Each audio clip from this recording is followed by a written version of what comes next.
یا بنی اسرائیل اذکروا نعمتی التی انعمت علیکم واوفوا بعہدی اوف بعہدکم وایای فارہبون۔ بنی اسرائیل، چونکہ یہ لفظ پہلی مرتبہ قرآن مجید میں آ رہا ہے تو یہاں تھوڑی سی وضاحت کرنی ہوگی۔ ابن جو عربی میں بیٹے کے لیے آتا ہے ابن، اس میں جو شروع کا حمزہ ہے یہ در حقیقت اضافی ہے، اصل لفظ جو ہے بے نون پر مشتمل ہے، اسی لیے اس کی جمع سالم آتی ہے بنون۔ قرآن مجید میں المال والبنون زینت الحیات الدنیا، تو یہ جو اس کی جمع سالم ہے وہ در حقیقت بنون ہے، اور پھر اس کی حالت نسبی اور حالت جری بنین ہوگا، اور جب یہ مضاف بن جائے گا تو اس کا وہ نون گر جائے گا، تو اے بنی اسرائیل، اے اسرائیل کی اولاد۔ لفظی ترجمہ ہوگا اے اسرائیل کے بیٹوں، لیکن یہ کہ مراد اولاد ہے، اس میں برسبیل تغلیب اگرچہ خطاب مردوں سے ہو رہا ہے جیسے کہ قرآن مجید میں اکثر و بیشتر ہے، لیکن یہ کہ اس میں خواتین بھی شامل ہیں۔ تو یا بنی اسرائیل، اے اسرائیل کے بیٹوں۔ اسرائیل سے مراد کیا ہے؟ اس پر اتفاق ہے، اجماع ہے، حضرت یعقوب کا یہ لقب ہے۔ البتہ یہ لفظ بنا ہے اسر اور ایل دو سے مل کر۔ ایل کا لفظ جو ہے وہ عبرانی زبان میں الہ کے لیے ہے، الہ اور ایل ویسے بھی قریب قریب ہیں، اسی لیے تمام فرشتوں کے نام جبرائیل، میکائیل، اسرائیل، یہ تمام الفاظ کے ساتھ جو ایل آتا ہے یہ در حق اسماعیل بھی سما اور ایل، چونکہ حضرت ابراہیم علیہ السلام نے دعا کی تھی پروردگار بیٹا عطا فرما، اس اعتبار سے جب اللہ تعالیٰ نے بیٹا عطا فرمایا تو اسماعیل نام رکھا، یعنی اللہ نے سن لیا۔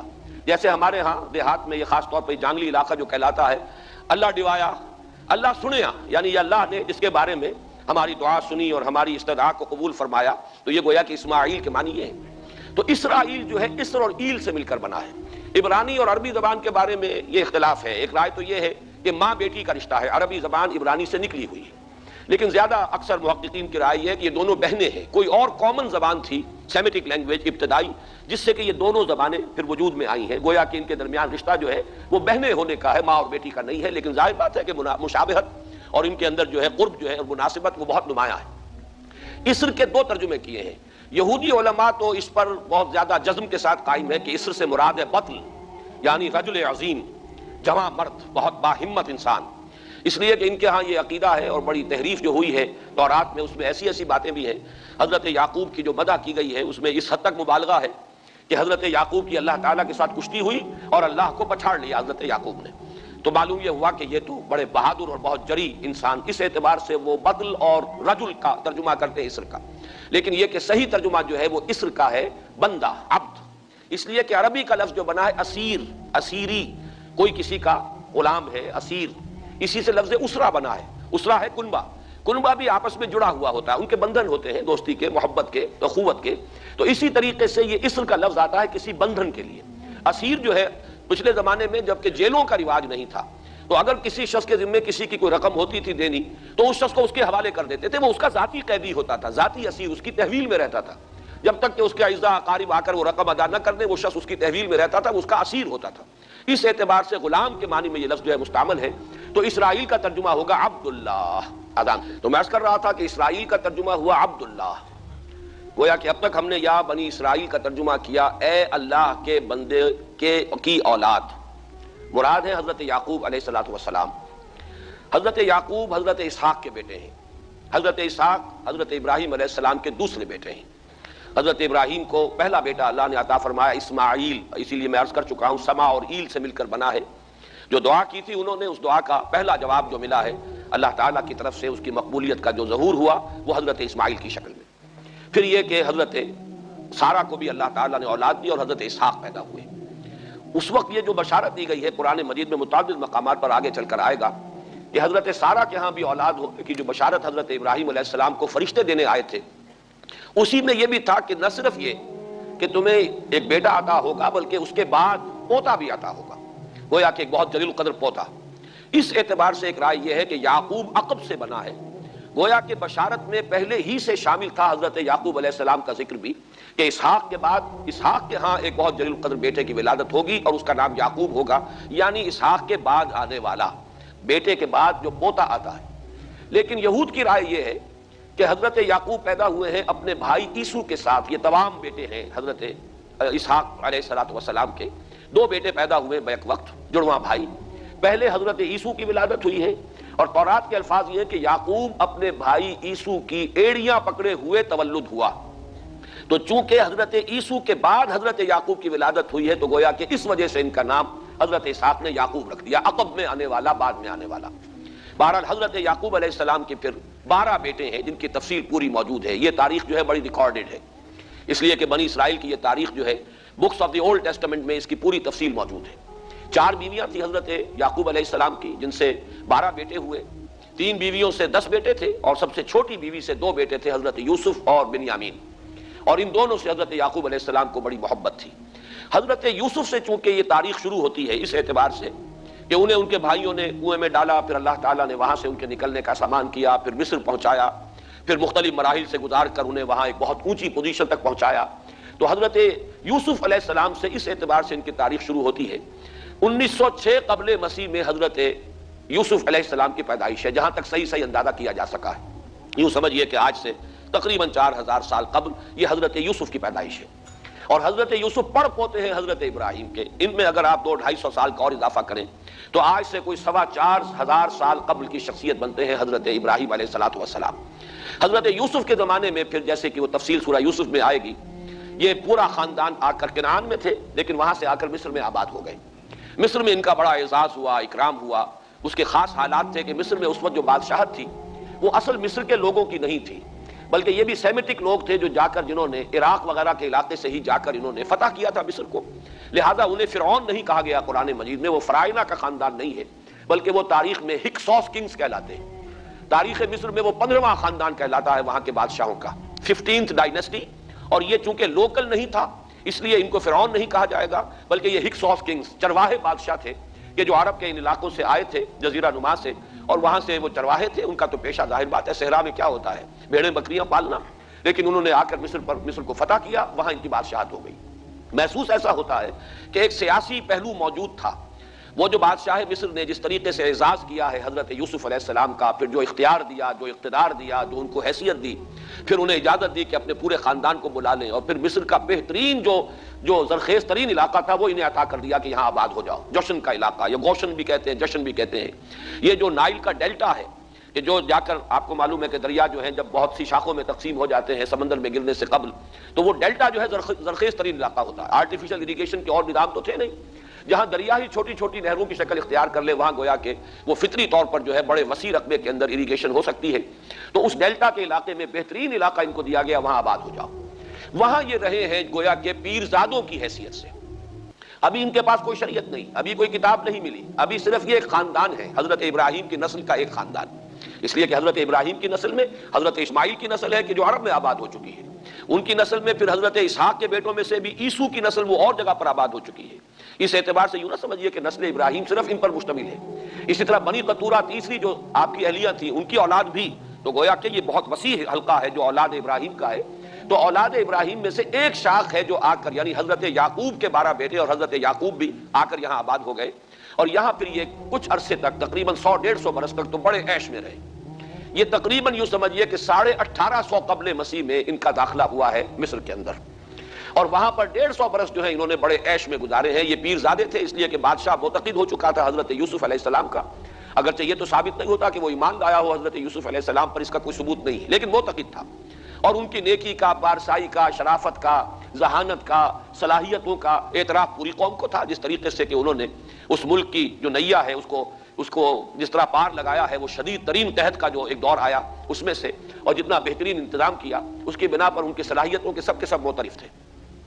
تو وہ 130 برس کی عمر میں غالباً ان کا انتقال ہوا ہے، اور 80 برس تک انہوں نے مصر پر گویا کہ جو سب سے زیادہ با اختیار شخص وہاں تھا بادشاہ کے بعد، بادشاہ اپنی جگہ پر تھا، لیکن یہ کہ جو بادشاہ کے بعد سب سے زیادہ با اختیار شخصیت تھی وہ حضرت یوسف کی تھی 80 برس تک. اس عرصے میں، اور پھر یہ 150 برس جو میں نے عرض کیا ہے کہ اس میں یہ خوب پھلے پھولے، ان کی اولاد جو ہے وہ کثرت کے ساتھ پھیلی.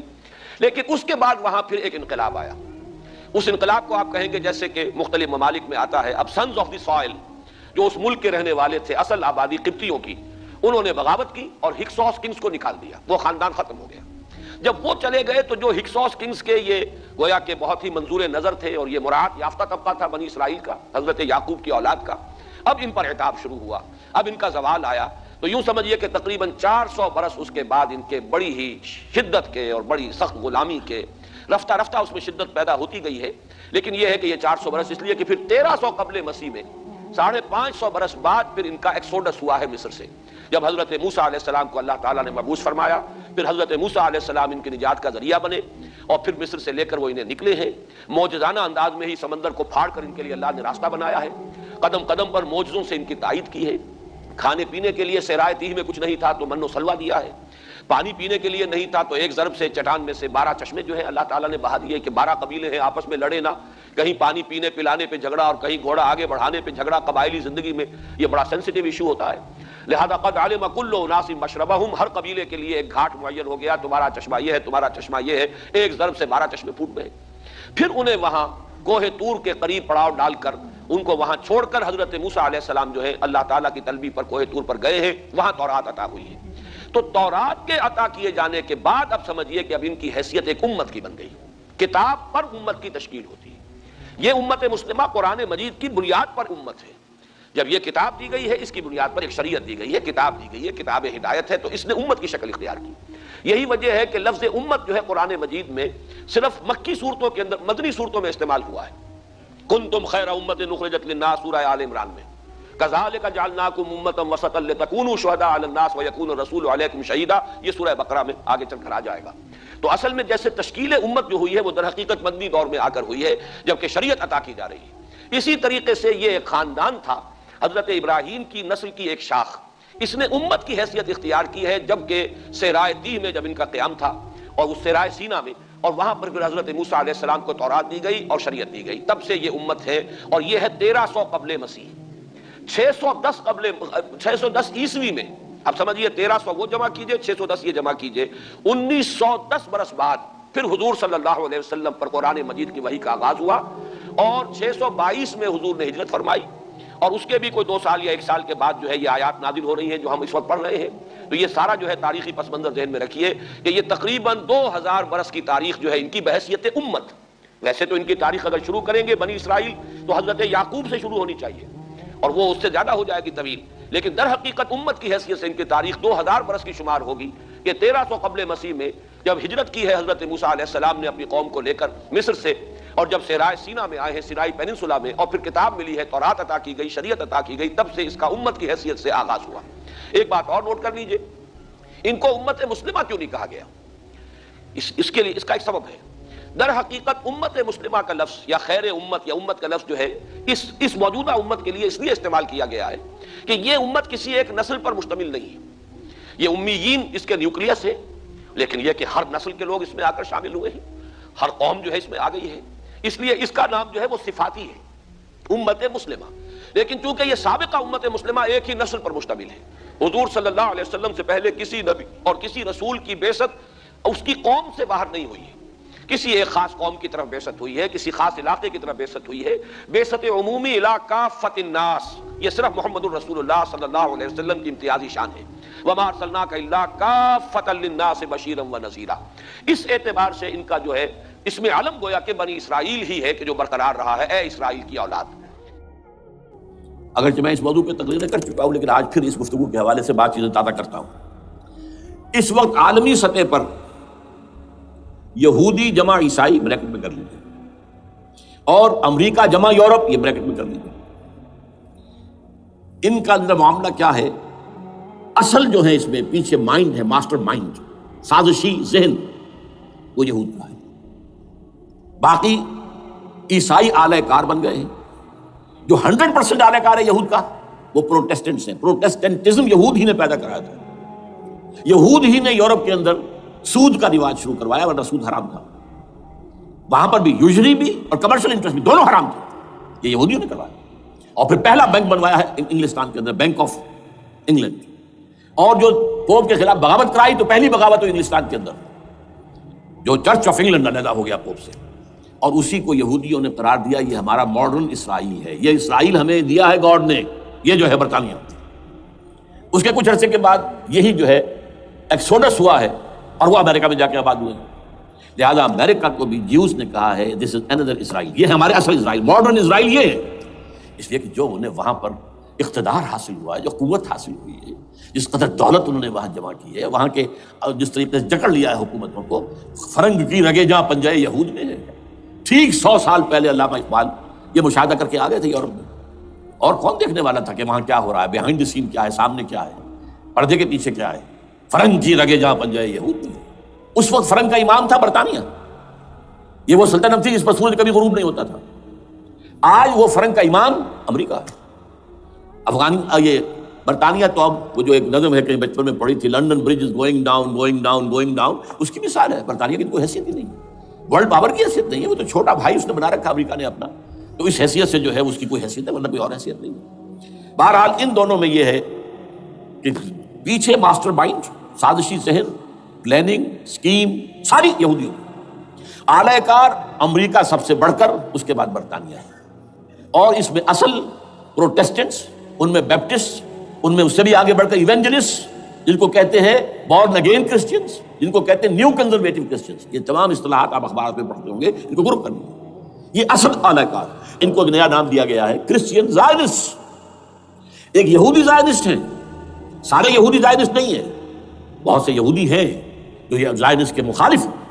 چنانچہ میری ہیوسٹن میں ملاقات ہوئی تھی ڈاکٹر وشو گرانٹ، بہت بڑا پروفیسر ایمیریٹس یہودی، لیکن یہ کہ اس نے کہا، بڑے اجتماع میں کہا، ہمارا اجلاس تھا وہاں پر، ہم نے یہ جو ہے بلایا تھا ایک یہودی، ایک عیسائی اور ایک مسلمان، تینوں جو ہیں وہ تقریریں کریں۔ انہوں نے کہا تھا کہ وی آر ناٹ سپورٹنگ اسرائیل۔ اس نے وہ عیسائی جو آیا ہوا تھا پروفیسر، اس کی they are supporting Israel, we are not supporting Israel. اسی طرح میری جو ہوئی تھی round table conference, round table, اس میں ایک یہودی پروفیسر تھے، وہ ہسٹری کے پروفیسر، میں نام بھول رہا ہوں ان کا، انہوں نے کہا آئی ایم اینٹی زائنزم، میں زائنزم کے خلاف ہوں۔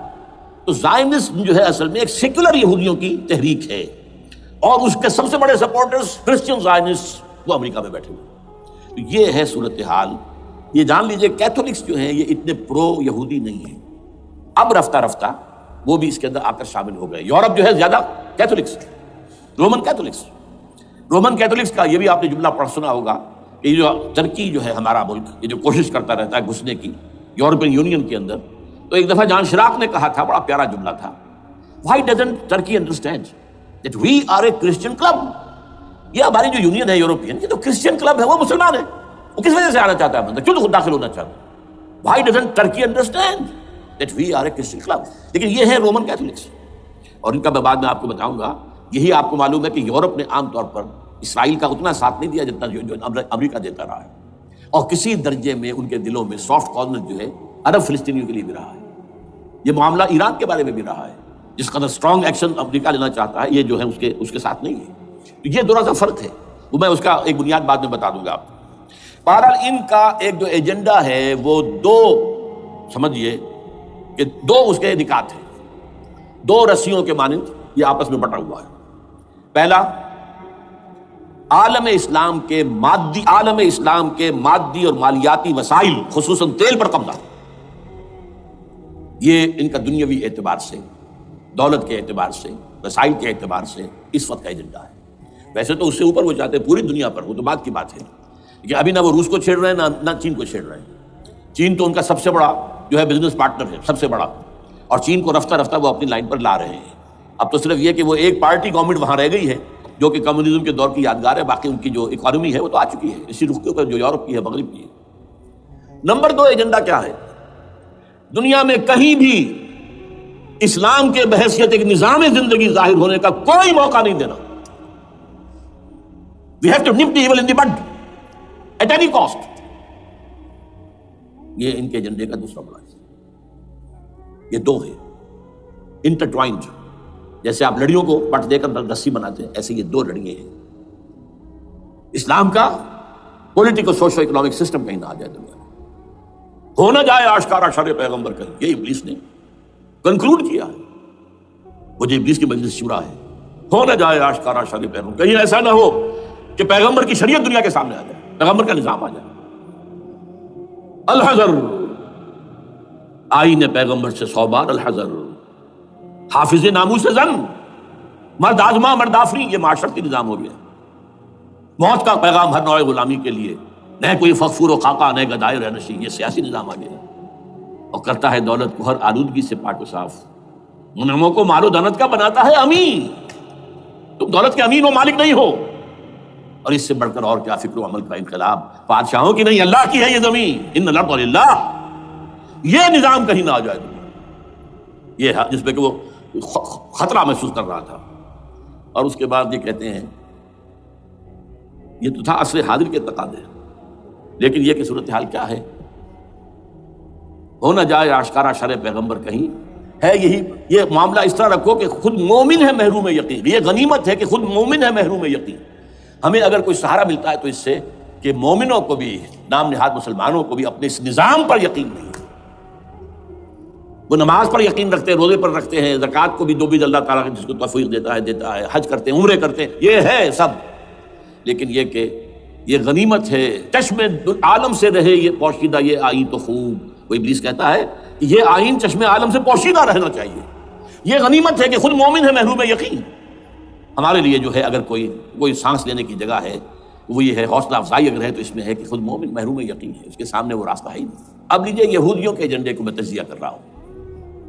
سب سے پہلے world bank, IMF، globalization, TRIPS, ان تمام ہتھ کنڈوں کے ذریعے عالمی مالیاتی استعمار جو بظاہر امریکہ کا ہوگا حقیقتاً یہود کا ہوگا۔ یہودیوں کے نزدیک پوری نوع انسانی حیوانوں کے مانند ہے، they are not human beings, they are goyams, they are gentiles، یہ انسانی شکل میں حیوان ہے، اور جیسے حیوانوں کو ایکسپلائٹ کرنا، استعمال کرنا انسانوں کا حق ہے، گھوڑے کو آپ باندھتے رہے ہیں نا ٹانگے کے آگے، اور بیلوں سے آپ ہل جتواتے رہے ہیں، تو جیسے یہ حق ہے ایسے ہمارا حق ہے پوری دنیا کے جو ہے وسائل ان کو کھینچے۔ ہاں جیسے گھوڑے اور بیل کو بھی کوئی نہ کوئی دانہ تو ڈالنا پڑتا ہے، چارہ تو دینا پڑتا ہے، تو ان کو بھی کچھ دو، یہ پوری نوع انسانی ورکرز بن کر رہ جائے، حیوان بن جائیں، بالکل شہوت کے غلام بنا دو انہیں، اخلاقی اقدار کا بیڑا غرق کر دو، خاندانی نظام کو تہوبارہ کر دو۔ یہ باقاعدہ جو protocols of the elders of the Zion سب میں موجود ہے، لکھا ہوا، جو 1897 میں انہوں نے پاس کیا اپنا پروگرام بیسل میں، سوئٹزرلینڈ کا ایک شہر، protocols of the elders of the Zion. ان کو حیوان بنا دو، بس حیوانوں سے کام لیتے رہو، ہاں ان کی کمائی کا کچھ حصہ ان کے لیے چھوڑ دو، وہ بھی زندہ رہیں، وہ بھی آخر کام کیسے کریں گے، اور اصل جو ہے ملائی کھینچ دو اپنے اس نظام کے ذریعے سے، world bank, IMF، stock exchange, TRIPS, globalization, اس کے ذریعے سے عالمی مالیاتی استعمار۔ نمبر 2 ایک ہے ان کا ایجنڈا، یہ تو عالمی ہے، دوسرا ایجنڈا کیا ہے، وہ لوکل ہے۔ وہ کیا ہے؟ گریٹر اسرائیل کا قیام،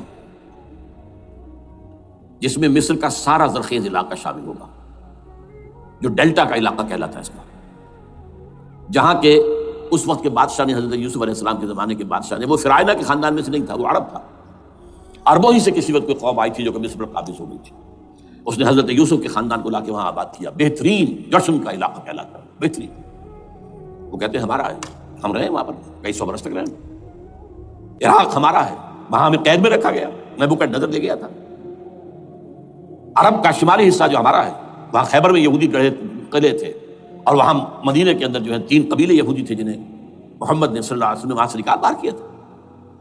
یہ جارڈن یہ ترکی کا بھی کچھ حصہ ہمارا ہے، باقی پورا لبنان اور پورا فلسطین، یہ سب اس کے اوپر بنے گا ایک greater Israel, this is there local agenda, اور اس کے لیے ضروری ہے ایک بہت بڑی جنگ، ایسے آسانی سے نہیں ہو جائے گا، آرمگیڈون، جس کو حضور نے فرمایا الملحمۃ العظمیٰ، الملحمۃ الکبریٰ، بہت بڑی جنگ، جس کی خوفناکی اور تباہ ناکی کا اندازہ اس سے کیجیے۔ حضور فرماتے ہیں کہ اگر ایک باپ کے 100 بیٹے یا ایک دادا کے 100 پوتے ہوں گے تو ان میں سے 99 ختم ہو جائیں گے، ایک بچے گا۔ اور ایک جگہ فرماتے ہیں اتنی اموات ہوں گی، اتنی لاشیں ہوں گی کہ ایک نفاست پسند پرندہ جو ہے، جو گندگی پہ نہیں اترنا چاہتا، ایک تو ہے یہ کوے، چیلیں، گدھ، وہ تو گندگی کی تلاش میں ہے مردار کھانے کے لیے، وہ تو لاشوں کو نوچ رہے ہوں گے، وہ پرندہ جو ہے نفاست پسند پرندہ، وہ نہیں اتر سکے گا، اڑتا اڑتا چلا جائے گا، لیکن لاشوں کا سلسلہ ختم نہیں ہوگا، یہاں تک کہ تھک ہار کر لاشوں پر گر جائے گا۔ یہ دور نہیں ہے، اس لیے کہ اس پر متفق ہیں یہودی بھی اور عیسائی، پروٹسٹنٹس عیسائی اس کے اوپر پوری طرح متفق ہیں۔ آرمگیڈون، جسے آپ 3rd ورلڈ وار کہہ لیں، الملحمۃ العظمیٰ کہہ لیں، الملحمۃ الکبریٰ کہہ لیں، حضور کے الفاظ میں یہ آئے گی، اس کے نتیجے میں گریٹر اسرائیل بنے گا۔ نمبر 3 پھر بنے گا 3rd ٹیمپل، جو ٹائٹس نے گرا دیا تھا 70 میں، سن 70 عیسوی، جسے گرے ہوئے کتنا عرصہ ہو گیا، 2008، اندازہ کر لیجیے 1800 کتنے برس ہو چکے، وہ دوبارہ بنائیں گے 3rd ٹیمپل، اور اس کے لیے مسجد اقصیٰ کو گرائیں گے، اور ڈوم آف دی راک، قبۃ الصخرہ، وہاں لا کر پھر اس میں کنگ ڈیونز تھرون لا کے رکھا جائے گا۔ یہ بھی میرے علم میں پہلی مرتبہ اسی ٹرمپٹ رسالے سے آیا۔ وہ کیا ہے؟ حضرت داؤد کا، آج سے کتنے ہزار سال پہلے کی بات ہے، اندازہ کیجیے، 1000 قبل مسیح، اور یہ اب 2000 ہو گیا عیسوی، 3000 برس تو ہو گئے۔ وہ کیا تھا؟ ایک پتھر تھا جس پر بٹھا کر حضرت داؤد کی تاج پوشی کی گئی تھی، پھر اسی پر حضرت سلیمان کی تاج پوشی ہوئی، پھر اسی پر ان کے بادشاہ آتے رہے، تاج پوشی ہوتی رہی۔ ٹائٹس نے جب گرایا ہے سن 70 عیسوی میں، یروشلم کو برباد کیا، 1,33,000 یہودی ایک دن میں قتل کیے، ایک دن میں، باقی نکال دیا، بھاگ یہاں سے۔ اس کو کہتے ہیں diaspora, that started in 70 AD، یہ منتشر ہو گئے، جس کا جہاز سنگھ سمایا چلا گیا، یورپ میں چلے گئے، شمالی افریقہ میں، مسلمان ملکوں میں، انڈیا میں آ گئے، ایران میں آ گئے، سب جگہ وہاں سے نکال دیے گئے، ڈائسپورا۔ بہرحال وہاں سے وہ ٹائٹس وہ پتھر لے گیا، وہ روم میں لے گیا، روم سے کسی طرح وہ آئرلینڈ پہنچ گیا۔ آئرلینڈ پیور کیتھولک ملک ہے، آپ کو معلوم ہوگا، اور وہاں پر پروٹیسٹنٹس کی اور کیتھولکس کی جنگیں ہوتی رہتی ہیں۔ کبھی بھی شیعہ سنی مسلمانوں کی اس طور سے خانہ جنگی نہیں ہوئی ہے جیسے کہ وہاں ان دو عیسائیوں میں کیتھولکس اور پروٹیسٹنٹس میں ہوتی ہیں۔ وہ رومن کیتھولک ملک ہے بیچ میں۔ وہاں سے وہ انگلینڈ میں آیا، انگلینڈ میں جب آ گیا، بلکہ وہاں سے اسکاٹ لینڈ سے انگلینڈ میں پھر اس کو ایک کرسی کے اندر اس کی سیٹ کی حیثیت سے بنا کر ایک تھرون کی شکل دے دی گئی، اور وہ جو ویسٹ منسٹر ایبے ہے، برطانیہ کے پارلیمنٹ کے ساتھ جو چرچ ہے ویسٹ منسٹر ایبے، وہاں اس کو لا کے رکھ دیا گیا۔ اس وقت سے برطانیہ کے بادشاہوں اور ملکاؤں کی تاج پوشی وہاں ہوتی ہے۔ تو ایک یہ ہے کہ پھر اس کو لا کر وہاں رکھیں گے۔ اب یہاں سے اختلاف ہے، یہ نوٹ کر لیجیے، یہاں تک عیسائیوں کا یہودیوں کا ایجنڈا ایک، یہاں اختلاف ہے۔ یہودیوں کے نزدیک ان کا مسیح آئے گا اور وہ وہاں بیٹھ کر پوری دنیا پر راج کرے گا۔ وہ مسیح جس کی خبر دی گئی تھی شروع کی کتابوں میں، جو تورات کی ابتدائی کتابیں ہیں، وہ تو حضرت مسیح کی شکل میں آ گئے۔ دی پروفیسی واز فلفلڈ۔ یہودیوں نے نہیں مانا، انہیں تو قرار دیا جادوگر ہے، کافر ہے، مرتد ہے، ولد الزنا ہے، اور اپنے بس پڑتے سولی پر چڑھا دیا۔ وہ دوسری بات ہے، اللہ نے کیا کیا، وہ ایک علیحدہ مسئلہ ہے۔ چنانچہ یہ کہ دی سچویشن از ویکنٹ، وہ مسیحا کی جگہ ابھی باقی ہے ان کی، and they are waiting for ہم۔ تو وہ آئے گا اور وہ یہاں اس تخت داؤد پر بیٹھ کر پوری دنیا پر حکومت کرے گا۔ عیسائیوں کا کہنا کیا ہے کہ در حقیقت حضرت مسیح نازل ہوں گے، سیکنڈ کمنگ آف جیسس، جس کو ہم بھی مانتے ہیں، اگرچہ ہوگا کیسے، حالات و واقعات کا کیا ہمارے نزدیک رنگ ہے وہ کچھ مختلف ہے، وہ میں اس کو بیان نہیں کر سکتا۔ حضرت مسیح علیہ السلام پھر اس تخت پر بیٹھیں گے ان کے عیسائیوں کے مطابق۔ چنانچہ پوپ جو مر گیا ہے، پال سیکنڈ، اس کو یہ ٹرمپٹ والے کہتے ہیں شیطان، اور ان کا کہنا یہ ہے کہ اس شیطان نے the old ancient Roman holy Roman empire کو ریوائیو کیا ہے یونائٹڈ یورپ بنا کر، اور ان کا مقصد کیا ہے کہ یہ فلسطین میں ایک رومن کیتھولک حکومت قائم کرنا چاہتے ہیں۔ یہودی اپنی حکومت چاہتے ہیں جو ہے، اور وہ اپنی حکومت چاہتے ہیں، یہ ان کا کہنا ہے۔ یہ میں نہیں جانتا کہ اس میں کس حد تک ان کا ایک دوسرے پر الزام درست ہے، لیکن جیسے کہ آپ کو معلوم ہے کہ انڈونیشیا کے اندر بھی ہوا تھا، ایک جزیرے کو تقسیم کر دیا، ایک حصہ جو ہے اس کا وہ رومن کیتھولک ریاست بن گیا، شاید نائجیریا میں بھی اس طرح کا معاملہ ہوا ہے تھوڑے علاقے کے اندر، وغیرہ وغیرہ۔ تو یہ ہے، لیکن بہرحال یہ ان کا۔ عیسائیوں کا معاملہ کیا ہے؟ میں نے جیسا کہ بتایا کہ یہ تو اس ایجنڈے کے اندر متفق ہے، اور عیسائی بھی ورلڈ ڈومینیشن، مالیاتی جو ہے استعمار، اس کے لیے کوشاں ہیں، لیکن ان کے نزدیک حضرت عیسیٰ ابن مریم آئیں گے علیہ الصلوۃ والسلام، اور وہ حکومت کریں گے۔ اس پورے ڈرامے کا اسکرپٹ پورا یہودیوں کا لکھا ہوا ہے، اور انہی کی سازش اس پورے ڈرامے کے پیچھے ہے۔ البتہ بظاہر اس ڈرامے کا بڑا کیریکٹر جس سے آپ ہیرو کہیں وہ امریکہ ہے، اور اس کے تابع یورپ بھی ہے۔ یہ ہے عالمی سطح پر معاملہ اس وقت۔ ویسے میری 2 کتابیں جو ہے اس پر کتابچے ہیں، 4 سال پہلے میں نے اسی مقام پر 2 تقریریں کی تھی، ایک موجودہ عالمی حالات اور اسلام کا مستقبل، وہ دوسرا حصہ جو میں اس وقت نہیں چھیڑ رہا، ہوگا کیا اصل میں، جس میں یہ ہے کہ کہیں اسلامی ریاست قائم ہو، خلافت کا نظام قائم ہوگا کہاں ہوگا یہ بحث نہیں کر رہا۔ حضرت مہدی کا ظہور ہوگا، وہ آئیں گے عرب کے اندر، پھر یہ ہے کہ وہ جو گریٹر اسرائیل کے خلاف جہاد ہوگا، اور اللہ کرے گا کہ رفتہ رفتہ یہ ممالک جو ان سے لے لیے جائیں گے، یہاں تک کہ بالآخر ایک یہودی اعلان کر دے گا میں ہوں مسیح، جس کو کہ عیسائی بھی کہتے ہیں اینٹی کرائسٹ، اور یہ کہتے ہیں یہ بیپٹسٹ بھی کہ اینٹی کرائسٹ جو ہے وہ یہودی ہوگا، جبکہ کچھ عرصے پہلے بہت بڑا پروپیگنڈا ہوا تھا کہ اینٹی کرائسٹ جو ہے، دجال جو ہے وہ تو مسلمان ہوگا، نہیں، لیکن وہ کہتے ہیں کہ ہوگا یہودی ہوگا۔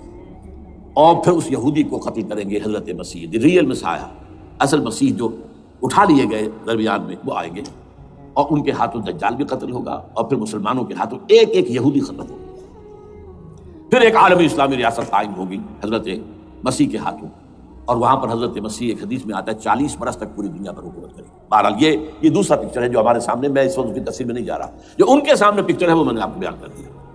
اب اس میں تجزیہ کیجئے افغانستان پر حملے کا اصل سبب جو میں نے 2 بتایا نا، 2 لڑیاں ہیں ان کے ایجنڈے کی، ایک اسلام کہیں ظاہر نہ ہو جائے، اسلام کا نظام ظاہر نہ ہو جائے، اور ایک مسلمانوں کے مالیاتی خاص طور پر تیل کے وسائل پر قبضہ. اب افغانستان میں کیا ہوا ہے، یہ سارا معاملہ تھا اسلام کا راستہ روکنے کے لیے. یہاں تو اسلام ایک شکل دکھا رہا ہے اپنی، اور اگر انہیں موقع مل گیا تو یہ تو ایک ایسی ویلفیئر اسٹیٹ قائم کر دیں گے، زکوٰۃ کا نظام قائم ہو جائے گا تو اعلیٰ ترین ویلفیئر اسٹیٹ قائم ہو جائے گی. اور اگر یہاں پر جو ہے یہ ساری سزائیں نافذ ہو گئی، معاشرہ کرائم فری ہو جائے گا، لوگوں میں محبت ہوگی، مساوات ہوگی، اور یہ کہ عام لوگوں کے لیے ویلفیئر ہوگا. اور یہ سامنے نظام آ گیا تو پھر ہمارا یہ نظام کیپٹلزم یہ کہاں رہے گا، اس کو تو منہ چھپانے کی جگہ نہیں ملے گی. لہذا افغانستان پر حملے کا اصل موٹو یہ ہے. البتہ یہ ساتھ ہی یہ بھی تھا کہ افغانستان کے راستے سے سینٹرل ایشین اسٹیٹس جو ہیں ان سے پائپ لائنیں لا کر اور وہ پھر کہیں گوادر کے آس پاس سمندر تک لایا جائے تاکہ ہم وہاں کے جو ہے ڈرین کر سکیں جو تیل اور گیس کے ذخائر ہیں سینٹرل ایشین اسٹیٹس کے اندر جو مسلمان اسٹیٹس ہیں. تو اس کے لیے راستہ جو ہے وہ لینا چاہتے تھے افغانستان سے. اب وہ جہاں تک افغانستان کا تعلق ہو تو ان کے قبضے میں ہے، جب چاہے کر لیں. اب پاکستان کا معاملہ جو تھا وہ جیسا کہ میں نے کہا کہ اس کا راستہ وہ رک گیا جبکہ انہیں واپس جانا پڑ گیا. لیکن انہوں نے افغانستان میں کوشش کی طالبان کے زمانے میں.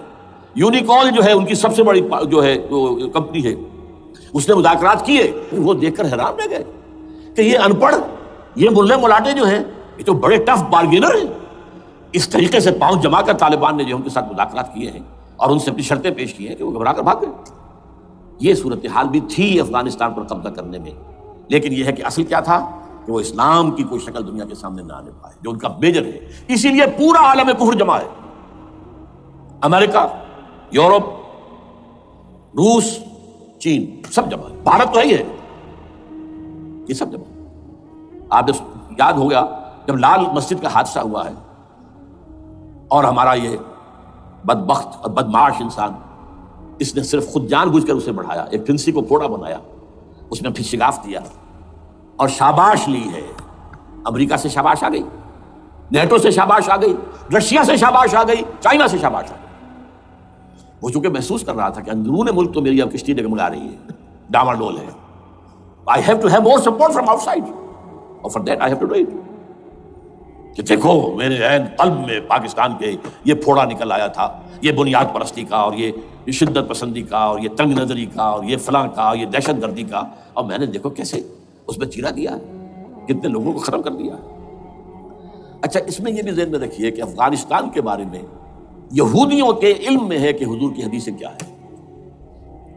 حضور کی حدیث ہے یخرج من خراسان رایات سود، خراسان کے علاقے سے کالے جھنڈے لے کر فوجیں چلیں گی، لا یردھا شیء، کوئی طاقت ان کو رخ نہیں موڑ سکے گی، حتیٰ تنصب ایلیا، یہاں تک کہ وہ آ کے بیت المقدس میں جھنڈے گاڑ دیے جائیں. دے نو اٹ، یہ جان لیجیے یہ لوگ پڑھے لکھے لوگ ہیں. میں آپ کو ایک واقعہ سناتا ہوں.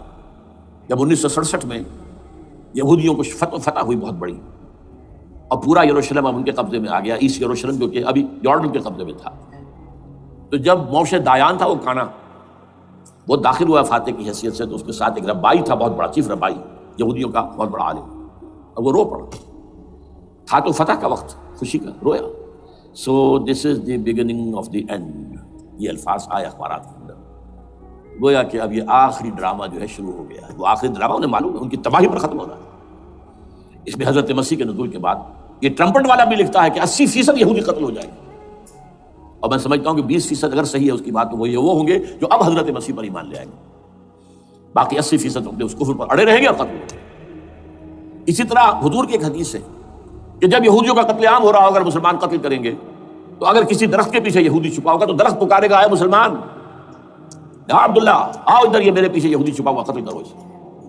کسی پتھر کے پیچھے چھپے گا تو پتھر بولے گا، سوائے ایک درخت غرقد کے، کہ غرقد یہودیوں کے درخت ہے، وہ پناہ دے گا. اور آج اسرائیل میں سب سے بڑی پلانٹیشن غرقد کی ہے. They know it. اسی لیے افغانستان، خراسان یہ افغانستان کا ہارٹ ہے افغانستان. اور یہ بھی جان لیجئے ہمارا جو مالاکنڈ سے اوپر کا علاقہ ہے یہ بھی خراسان کا حصہ ہے، اولڈ خراسان، جسے گریٹر خراسان کہا جاتا ہے ہسٹری میں. ایک میں نے ایرانی سے پوچھا تھا اس کے بارے میں، تو اس نے کہا خراسان ہمارا ایک صوبہ ہے. میں نے کہا وہ تو مجھے معلوم ہے، جس کا دارالخلافہ مشہد ہے اور یہ ان کا مقدس شہر ہے، وہ تو اسے مکے کی طرح سمجھتے ہیں. بہرحال میں نے کہا میں پوچھ رہا ہوں پرانا خراسان بزرگ، تو خراسان بزرگ کا انہوں نے بتایا پورا افغانستان اس میں شامل. اور پھر یہ اسٹیٹس جو ہیں سینٹرل ایشین اسٹیٹس اور ایران کا ایک حصہ اور پاکستان کا ایک حصہ، یہ جو مالاکنڈ کہلاتا ہے.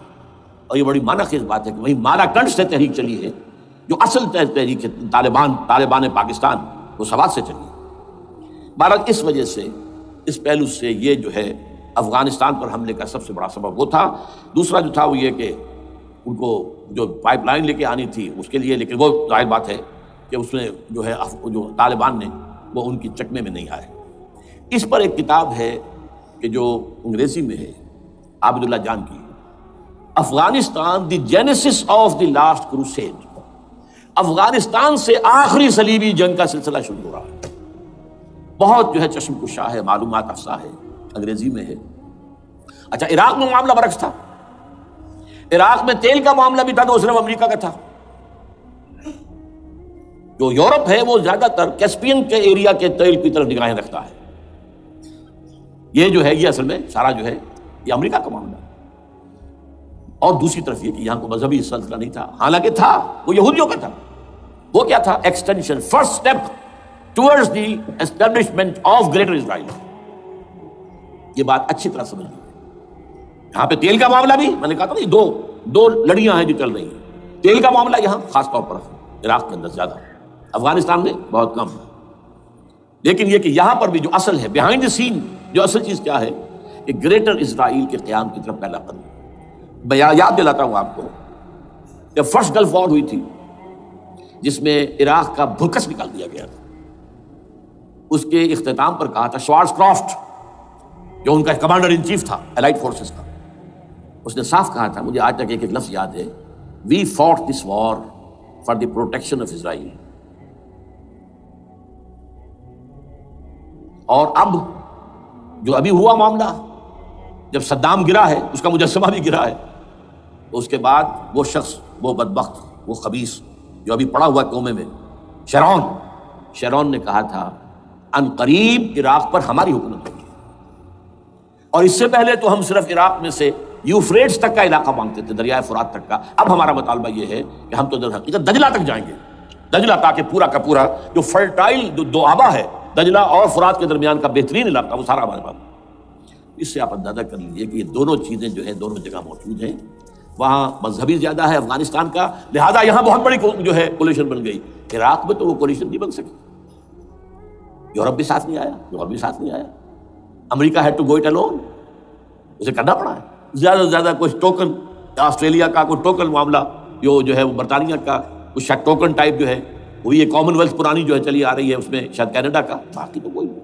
یہ جو آل ورلڈ کولیشن بنی تھی وہ افغانستان کے خلاف کیوں ہے؟ یہاں سے اسلام کی ریسرجنس کا اندیشہ ہے. یخرج من خراسان رایات سود لا یردها شیء حتی تنصب بایلیا. حضور کے زمانے میں ایلیا جو ہے وہ کن کے قبضے میں تھا؟ عیسائیوں. اس کے بعد ہمارے قبضے میں آیا، لیکن پھر کروسیڈرز نے ہم سے لے لیا تھا اور 88 برس وہ عیسائیوں کے پاس رہا، 1099 عیسوی سے لے کر 1187 تک. اب پھر یہ ان کا قبضہ ہے. پہلے عیسائیوں کا تھا، اب یہود کا. اب ان سے لینا واپس، پہلی مرتبہ بھی عرب نہیں لے سکے تھے، کھونے والے عرب تھے، واپس لینے والا کرد تھا صلاح الدین ایوبی رحمۃ اللہ علیہ. اب بھی کھونے والے عرب ہیں. مصر اور شام اور اردن تینوں کا مقابلہ کیا اس نے، اسرائیل نے، اور قبضہ کیا پورے ویسٹ بینک پر، گولان ہائٹس پر، سینائی پیننسولا پر، اور یہ کھو دیا ہم نے اپنے ہاتھ سے. اور اب بھی عربوں میں تو کوئی دم نہیں ہے، کوئی جان نہیں ہے. ان کو عیاشیوں نے، دولت مندی نے بالکل تباہ و برباد اور کھوکھلا کر کے رکھ دیا. بہرحال یہ جو چیزیں میں نے آپ کو بتائی ہیں یہ تو وہ پلانز ہیں جو سب شیاطین جن و انس کے پروگرام ہیں. وہ جیسے کہ کبھی کہا تھا خمینی صاحب نے، شیطان بزرگ، دی گریٹسٹ سیٹن، امریکہ. اصل میں امریکہ اور اس کے پیچھے حقیقت میں یہود، سامنے امریکہ پیچھے یہود. بالفعل کیا ہوگا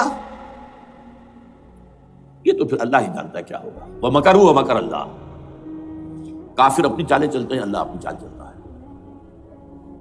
اور سَنَسْتَدْرِجُهُم مِّنْ حَيْثُ لَا يَعْلَمُونَ وَأُمْلِي لَهُمْ إِنَّ كَيْدِي مَتِينٌ.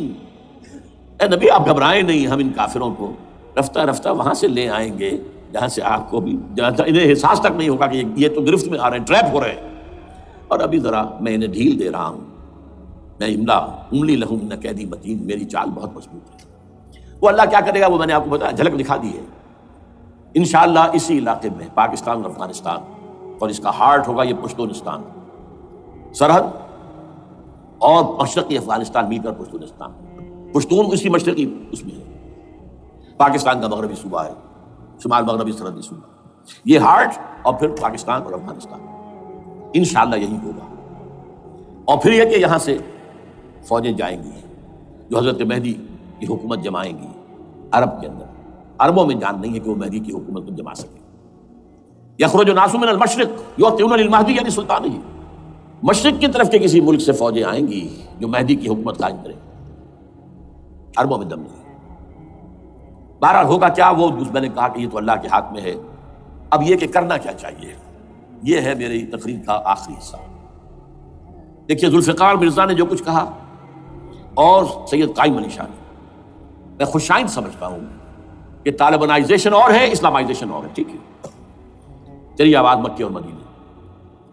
طالبانائزیشن کے اندر کچھ بغیر تعلیم یافتہ، کچھ جذباتی، اس طرح کے لوگ بھی ہیں جن میں انتہا پسندی بھی ہے، جیسے کہ میں پہلے بیان کر چکا. افغانستان میں ہوا ہے، افغانستان کے اندر بھی رفتہ رفتہ وہ اپنی چیزوں سے نکل رہے تھے، نکل جاتے ہیں، لیکن موقع نہیں دیا گیا، نپٹی بٹ ختم کر دیا گیا.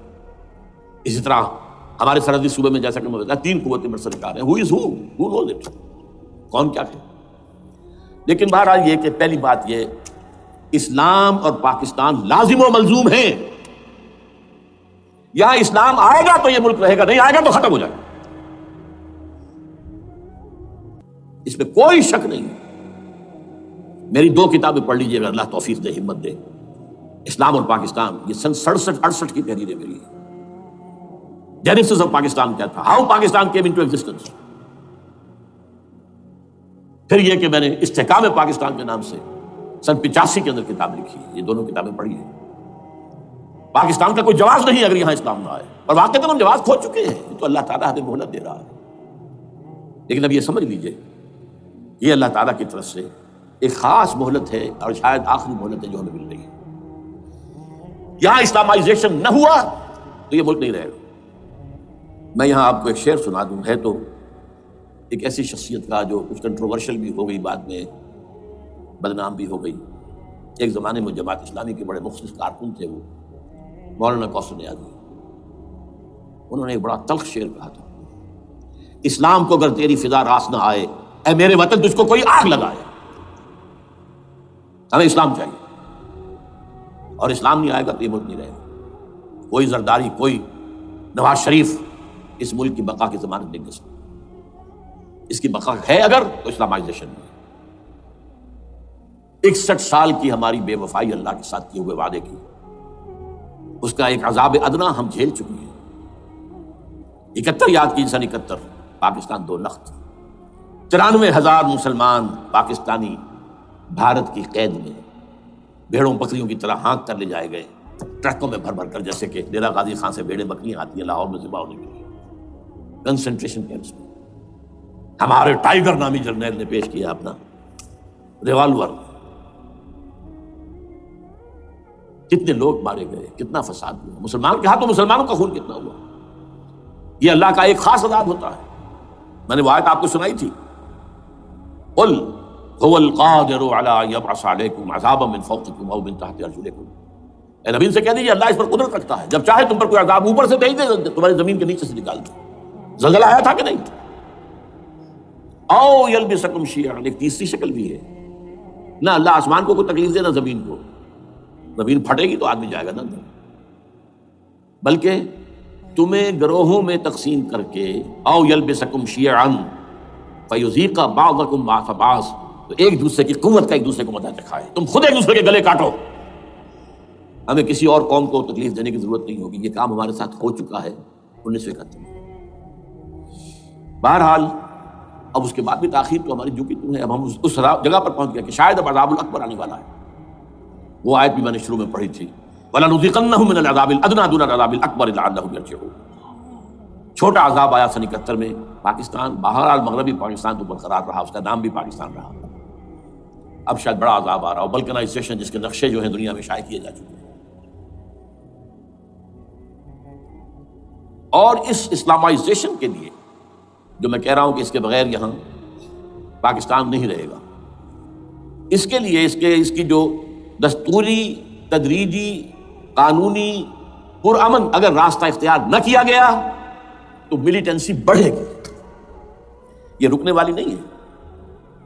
یہ جو اوپر کا جو علاقہ ہے، ایک ٹرائنگل ہے جس کا نقشہ کھینچا ہے ایک بہت بڑے مصری ادیب اور مورخ نے، شکیب ارسلان ان کا نام تھا۔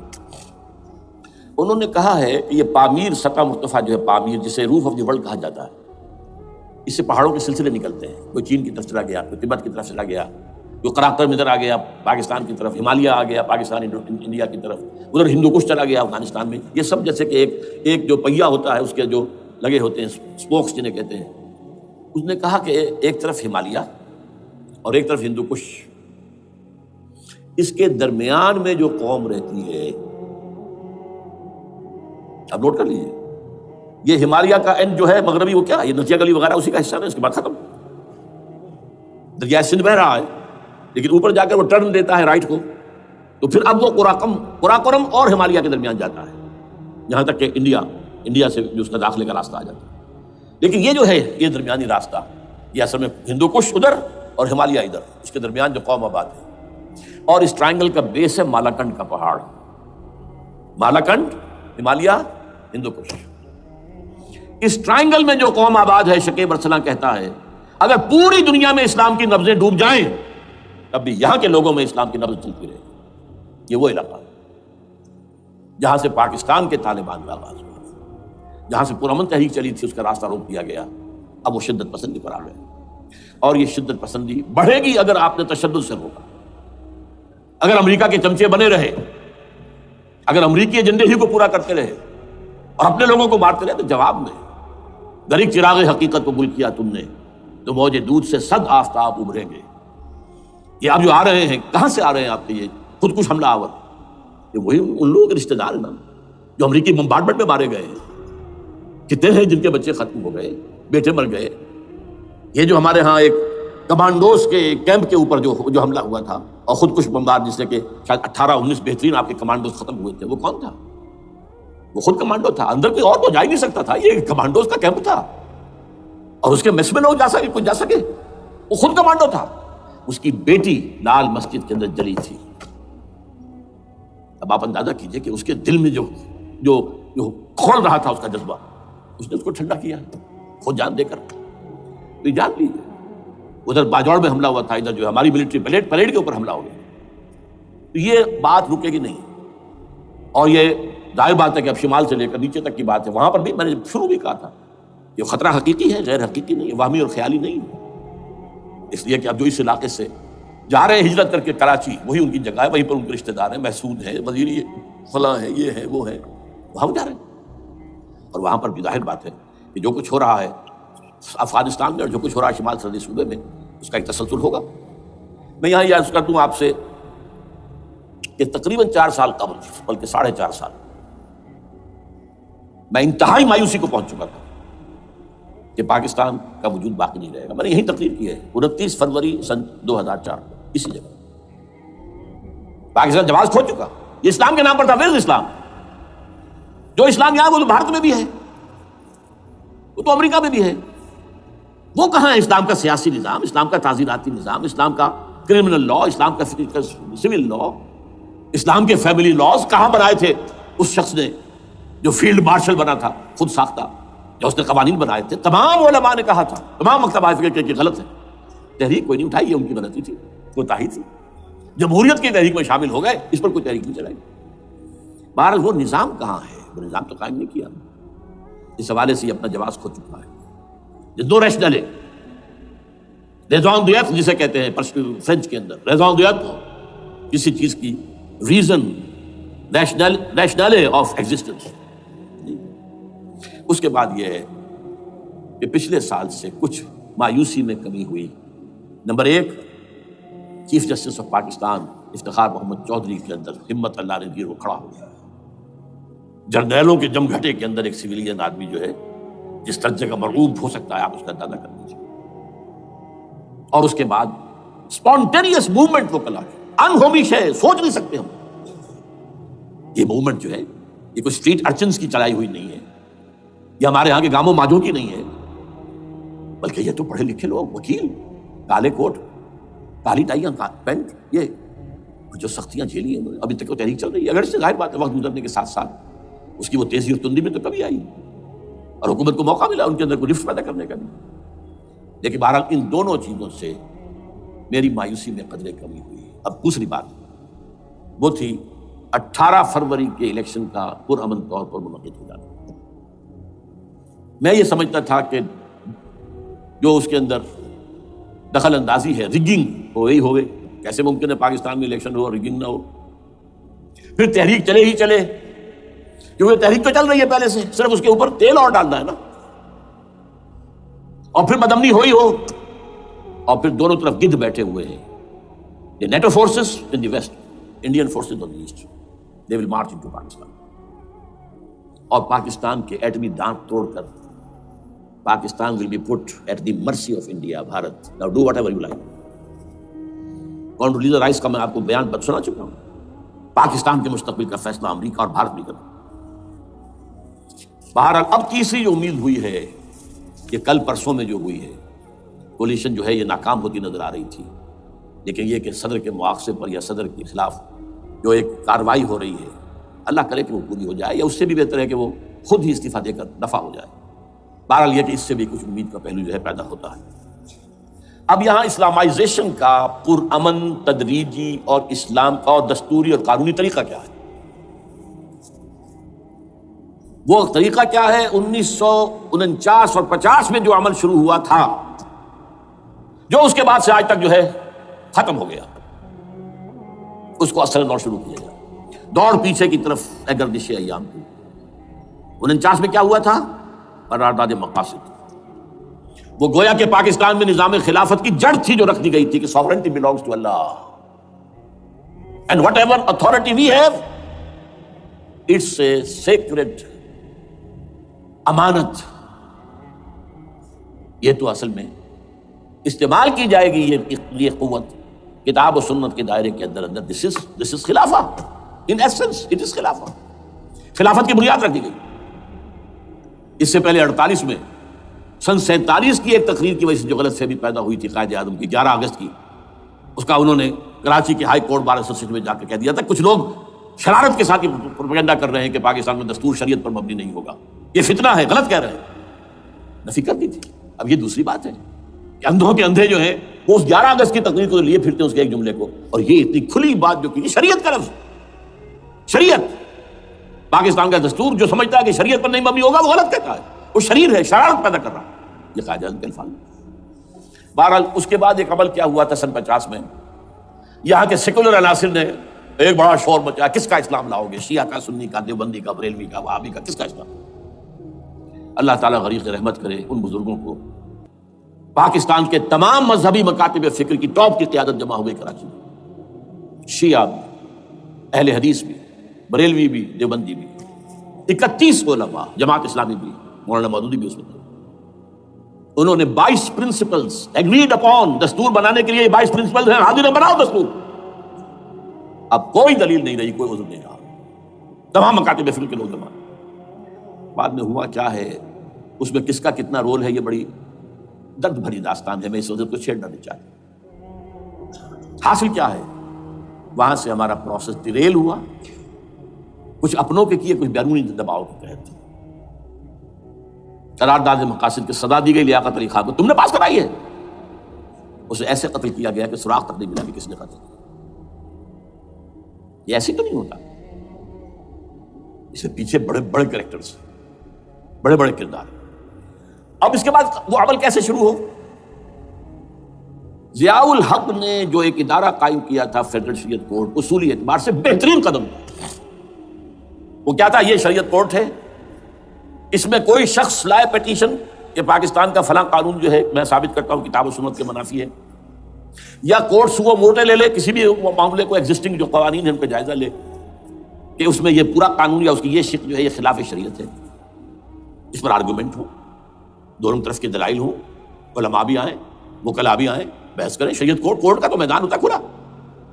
بالآخر اگر کورٹ فیصلہ دے دے کہ ہاں یہ ایگزسٹنگ قانون یا جو قانون قابل زیر غور ہے بننے جا رہا ہے یہ خلاف شریعت ہے یا جزمن شریعت کے خلاف ہے، تو وہ اسے کینسل کر دے گا اور کہہ دے گی کورٹ کہ اگر یہ مرکزی معاملہ ہے تو مرکزی حکومت، صوبائی معاملہ تو صوبائی حکومت اتنی مدت میں 3 4 6 مہینے کے اندر اندر اس کی آلٹرنیٹ لیجسلیشن کر لے، جیسے مہلت ختم ہوگی یہ قانون ڈیفنکٹ ہو جائے گا۔ اصولی اعتبار سے اس سے زیادہ صحیح اسکیم کوئی نہیں سوچ سکتا، آج بھی میں قائل ہوں، لیکن یہ بدبختی تھی اس شخص کی، ضیاء الحق کی، اس کو بالکل غیر مؤثر کر دیا، 2 ہتھکڑیاں پہنا دی، 2 بیڑیاں پہنا دی۔ کانسٹیٹیوشن آف پاکستان آپ کے دائرے کار سے خارج ہے، یہ سیکریٹ کاؤ ہے، ہاتھ نہ لگانا۔ جو جوڈیشل پروسیجرل لاز ہیں، ضابطہ دیوانی، ضابطہ فوجداری، یہ بھی تمہارے دائرے سے خارج ہے۔ مالی معاملات 10 سال تک خارج، اور فیملی لاز مستقل خارج۔ انا للہ و انا الیہ راجعون۔ اب کرنے کا کام کیا ہے؟ نمبر 1، فیڈرل شریعت کورٹ کے دائرے پر جو تحدیدات ہیں، لیمیٹیشن ختم کی جائیں یکسر۔ نمبر 2، اس کا سٹیٹس کم سے کم ہائی کورٹ کے درجے کا ہونا چاہیے۔ نمبر 3، اس میں جید علماء کو لا کر بٹھایا جائے، ان کی میجورٹی ہونی چاہیے، وہ کلا بھی ہوں، جدید تعلیم کے، جدید قانون کے جاننے والے، لیکن علماء بھی ہوں۔ اگر آپ جید علماء کو لے آئیں گے تو پھر وہ جو عام مولوی ہے بیچارہ، وہ جو پوری طرح نیم خواندہ ہے یا نیم تعلیم یافتہ ہے، یا ہمارا عام آدمی ہے جو طالبان کے انداز کے اندر وہ شدت پسندی پر آ گیا ہے، اسے یہ اندازہ نہیں ہے کہ دین میں اہمیت کس شے کی اول ہے، پھر دوسری کون سی، ثانوی شے کون سی ہے۔ اب اس کے بجائے علماء، جدید علماء، تمام جو ہے مسالک کے علماء اس میں شامل کیے جائیں۔ اس کے فیصلوں پر نظر ثانی کا کھلا موقع ہونا چاہیے، ایک دفعہ عدالت فیصلہ کر دے، نظر ثانی کا موقع ہونا چاہیے۔ اور کسی شہری کی طرف سے پیٹیشن آئے یا سو موٹو، وہ جائزہ لیں اور ایک ایک کر کے قوانین جو ہے غلط ختم، ان کی جگہ پر لیجسلیشن پارلیمنٹ ہی کرے گی یا صوبائی اسمبلی کرے گی۔ کورٹ کا کام لیجسلیشن نہیں ہے، وہ یہ کہہ سکتا ہے کہ یہ بھائی یہ معاملہ جو ہے شریعت سے تجاوز کر گیا ہے، یا فلاں جو قانون تم بنانے چلے اس کی یہ جو ہے شریعت کے خلاف ہے، بس فیصلہ یہ دے گی۔ ظاہر بات ہے لیجسلیشن اس کا کام نہیں، لیجسلیشن جو کرے گی آپ کی نیشنل اسمبلی کرے گی، آپ کی صوبائی اسمبلی کرے گی، لیکن وہ اس کا متبادل قانون لے آئیں اور پہلا قانون ختم ہو جائے گا۔ اچھا، اس عرصے کے دوران جو کونسل آف اسلامک آئیڈیالوجی پر ارب روپیہ خرچ ہوا ہے، اس کی رپورٹوں کے انبار لگ گئے ہیں، کسی ایک سفارش کو بھی آج تک پارلیمنٹ میں پیش نہیں کیا گیا، اور اس میں جید علماء رہے ہیں اور تمام مکاتب فقہ کے علماء رہے ہیں۔ ان کی رپورٹوں کو رفتہ رفتہ پارلیمنٹ کے سامنے لایا جائے اور ان کے ذریعے سے نئی قانون سازی کی جائے۔ اگر آپ یہ قانونی دستوری راستہ کھول دیں گے اور تجریداً اس طریقے سے Islamization of laws of Pakistan ہو جائے تو ظاہر بات ہے کہ پھر جو دہشت گرد ہیں، دہشت پسند ہیں، جن کو آپ خطرہ کہہ رہے ہیں، خطرہ، طالبان آنند، طالبان آ گئے، طالبان آ رہے ہیں، اب ڈرو اور بچو اور مقابلے کی تیاری کرو اور اسلحہ تیار کرو، اگر یہ کام کریں گے تو پھر ظاہر بات ہے کہ وہ تو فساد ہوگا، اور فساد کا نتیجہ کیا نکلے وہ اللہ ہی بہتر جانتا ہے۔ لیکن یہ پروسیس جو میں نے بیان کیا ہے، اگر اس پر عمل ہو جائے تو یہ وہ پروسیس ہے جسے جنرل حمید گل نے کہا تھا کہ اگر ایسا ہو جائے تو یہ سافٹ ریولوشن ہوگا، بغیر تشدد کے، بغیر کسی اور کے، اگر نیت ٹھیک ہے، اور اگر یہ واقعی جیسے قائم علی شاہ نے سمجھ لیا ہے اور جیسے کہ ذوالفقار مرزا نے سمجھ لیا ہے، اسلامائزیشن، اگر اس کو سب سمجھ لے، زرداری بھی سمجھ لے اور نواز شریف بھی سمجھ لے اور سب سمجھ لے، تو ظاہر بات ہے کہ پھر کسی توڑ پھوڑ کے بغیر، کسی اور بدامنی کے بغیر، کسی تشدد کے بغیر اسلامائزیشن یہاں ہو جائے تو سب کے دل خوش ہو جائیں گے، اور یہ سارا جو بھی تشدد ہے، یہ دہشت گردی ہے، اس کے راستے بند ہو جائیں گے۔ اگر ایسا نہیں کرتے تو غیر تعلیم یافتہ یا نیم تعلیم یافتہ، جن کو کوئی پورا تصور نہیں ہے، نہ دنیا کے حالات کا علم ہے، نہ شریعت کے جو اصل مصادر اور منابع ہیں، اصل سورسز، ان تک رسائی ہے، بس کچھ چیزیں سن رکھی ہیں، یہ تو معلوم ہے انہیں کہ داڑھی رکھنی ہے، سنت ہے، لیکن یہ کہ یہ فرض تو نہیں ہے بھائی، پھر اس کی کوئی خاص مقدار تو معین نہیں ہے، یہ تو نہیں جانتے۔ ویڈیوز ہیں، آڈیوز ہیں، ان میں گانے ہیں، اس میں آپ کو معلوم ہے کہ عریانیت ہے، جو بھی ویڈیوز ہیں، اور وہ تو ان کو جلائیں گے ان کی دکانوں کو. آپ تعلیم دے رہے ہیں لڑکیوں کو, وہ جانتے ہیں جو تعلیم آپ دینا چاہتے ہیں. آپ تو ڈانس کی تعلیم کو بھی وہاں پر نافذ کر رہے ہیں. آپ نے تو تعلیم کا شعبہ ہی دے دیا اسماعیلیوں کے ہاتھ میں, لہذا ان کا تو رد عمل ہوگا, ہوئے. اس کا راستہ اگر روکنا ہے تو اس پروسیس سے جو میں نے بیان کر دیا ہے, جس کو میں بیان کر رہا ہوں نہ معلوم کب سے. نواز شریف صاحب, ان کے والد میاں محمد شریف صاحب مرحوم, اور شہباز شریف صاحب اور عباس شریف صاحب چاروں میرے پاس آئے تھے, 2 دفعہ آئے تھے, اور میں نے یہ ترمیمی بل پیش کیا تھا جس کے آئٹم میں نے آپ کو گنوا دیے. بہرحال نہیں کیا کچھ نہیں. لیکن یہ کہ اگر یہ نہیں کریں گے تو یہ کہ دوسری طرف یہ سمجھ لیجئے اس وقت پاکستان کے دینی مدرسوں میں شدید تحریک چل رہی ہے. لال مسجد یہ ایک سمبل بن چکا ہے, یہ ایک علامت ہے, اور یہ ملیٹنسی کی طرف بہت بڑی تعداد میں, خاص طور پر جو طالب علم ہیں عربی مدارس کے, طالبان کی سورس یہی تو ہے نا, یہی تھے جن سے کہ افغانستان میں طالبان ابھرے تھے اور یہیں سے پاکستان کو ابھر رہے ہیں. ان کے اندر شدید لہر ہے, اور کوئی بہت بڑا فساد ہو گیا اگر خدا نہ خواستہ تو that will be the end of Pakistan. اس سے بچنا ہے تو وہ راستہ اختیار کریں جو میں نے بیان کر دیا ہے, جو میں سال سے بیان کر رہا ہوں. دستور کا ترمیمی بل بنا کر دیا ہے, اسے عام بھی کیا ہے. البتہ اس عرصے میں ظاہر بات ہے کہ ہم کیا کریں گے, ہمارا کوئی پروگرام کسی ملیٹنسی کی طرف جانے کا نہیں ہے. ہم اسے مفید نہیں سمجھتے بلکہ مضر سمجھتے. یہ کاؤنٹر پروڈکٹیو ہے. ہمارے سامنے پروگرام کیا ہے؟ 6 نکاتی پروگرام, بڑے پیمانے پر دعوت ایمان بذریعہ قرآن. نمبر 1, میری تمام سرگزشت کھوئے ہوئوں کو جستجو, میری سرگزشت جو ہے 50 سال سے اسی میں ہے, قرآن کو پڑھنا, پڑھانا, سیکھنا, سکھانا, عام کرنا. اور الحمدللہ ایک بڑی ٹیم تیار کر دی ہے میں نے اللہ کے فضل سے, جو یہ کام کر رہی ہے. دعوت ایمان بذریعہ قرآن, اور جو ایمان واقعتاً لے آئیں, جس کا ثبوت ہوگا شریعت پر عمل, جس چیز پر عمل کیا جا سکتا اور نہیں کرتے تو آپ مجرم. ہاں ظاہر بات ہے اس سے ایک حصہ ایسا ہے جس پر ہم عمل نہیں کر سکتے جب تک کہ نظام نہ بدل جائے. چور کا ہاتھ میں نہیں کاٹ سکتا, آپ نہیں کاٹ سکتے, لیکن جتنے پر عمل ممکن ہے اس پر عمل. ایسے لوگوں کو آرگنائز کیا جائے. بیعت کا نظام, مسنون نظام, قرآن میں معصور, مسنون, منسوس, یہ سارا نظام اس کی بنیاد. ایک آدمی کا, وہ آدمی کہے کہ بڑھو تو بڑھو, وہ کہے کہ رک جاؤ تو رک جاؤ. نمبر 3, ان لوگوں کا تزکیہ. اور میں بتا چکا ہوں تزکیہ اور تربیت. تزکیہ کس بات کی؟ کوئی امنگ, کوئی ولولہ, کوئی مقصد, کوئی تمنا دل میں نہ رہے سوائے اللہ کی رضا کی. حکومت مطلوب نہ ہو, اقتدار مطلوب نہ ہو, مال و دولت مطلوب نہ ہو, اللہ کی رضا اور آخرت کی فلاح. ہر تمنا دل سے رخصت ہو گئی. حضرت مجنون کا مصرع, اب تو آجا, اب تو خلوت ہو گئی. اے اللہ تو آجا میرے دل میں, میرے دل سے ہر تمنا نکل چکی ہے, خلوت ہے. اور تربیت کس کی؟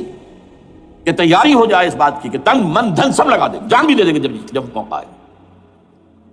چوتھا کیا کہ جب تک یہ تعداد کافی نہ ہو, یہ نہیں ہے کہ 150 آدمی لے کر کسی ایک جگہ پر کسی لال مسجد کو ہم مرکز بنا کر بیٹھ جائیں, نعرہ لگا دیں.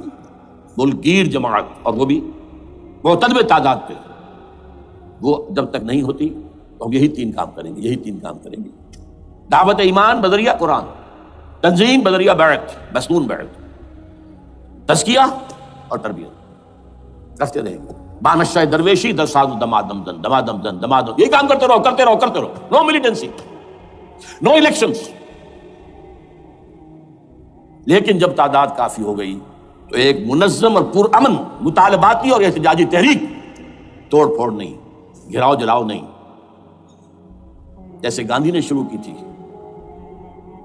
نمک بناؤ تحریک, سول ڈس اوبیڈینس. لیکن کسی نے کوئی توڑ پھوڑ نہیں کی تھی. اپنے سر ان کے پھوٹے ہیں بڑے سے بڑے لیڈروں کے, مولانا ابوالکلام آزاد اور پنڈت جواہر لال نہرو کے سر پھٹے ہیں. 1000 لوگ جیلوں میں گئے ہیں, انہوں نے کسی کو کچھ نہیں کہا. کسی کا نقشہ ایرانیوں نے دکھایا, 20,000 سے لے کر 30,000 تک جانے دے دی, ہتھیار نہیں اٹھائے. اس لیے کہ ہتھیار بھی استعمال کرو گے تو اوپر جو حکومتیں ہیں ان کے پاس تو بے تحاشا فوج ہے, ان کے پاس ٹینک ہے, ان کے پاس ہوائی جہاز ہیں, ہیلی کاپٹرز ہیں, گن سے بھرے ہیلی کاپٹرز ہیں. کیا نہیں ہے؟ پرامن منظم مطالباتی اور احتجاجی تحریک. اللہ کرے کہ ہمیں اس کے لیے جو مہلت درکار ہے وہ مل جائے. ہمیں معلوم نہیں کہ کہیں وہ مہلت ختم ہی نہ ہو رہی ہو, لیکن اگر ہم آخری سانس تک اس کام میں لگے رہیں گے تو انشاءاللہ اللہ تعالیٰ کے ہاں ہم معذور قرار پائیں گے. اللہ تعالیٰ جو ہے ہمیں درگزر ہم سے فرمائے گا. کہ جو کچھ میں کر سکتا تھا اللہ میں کرتا رہا، آخری دم تک کرتا رہا۔ اگر یہ ہے تو اپنی تو کامیابی ہے، باقی کیا ہوتا ہے ملک کا میں کچھ نہیں کہہ سکتا، اللہ بہتر جانتا۔ اقول قولی ھذا واستغفر اللہ لی ولکم ولسائر المسلمین والمسلمات